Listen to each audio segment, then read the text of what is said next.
ಓಂ ಶ್ರೀ ಪರಮಾತ್ಮನೇ ನಮಃ. ಅಥ ದ್ವಿತೀಯೋಧ್ಯಾಯಃ ಸಾಂಖ್ಯಯೋಗಃ. ಅಧ್ಯಾಯ 2, ಶ್ಲೋಕ 34. ಅಕೀರ್ತಿಂ ಚಾಪಿ ಭೂತಾನಿ ಕಥಯಿಷ್ಯಂತಿ ತೇ ವ್ಯಯಂ ಸಂಭಾವಿತಸ್ಯ ಚ ಕೀರ್ತಿರ್ ಮರಣಾತ್ ಅತಿರಿಚ್ಯತೆ.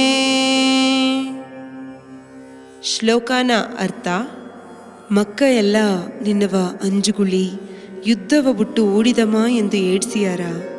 ಒಂದು ಮರ್ಯಾದೆಯೋடு ಇಬ್ಬ ಮನುಷ್ಯಗ ಸಾವು ವಿಡ ಅವಮಾನ ಪಡೋದು ಅಪ್ಪರ ಮೋಸವಾದುದು.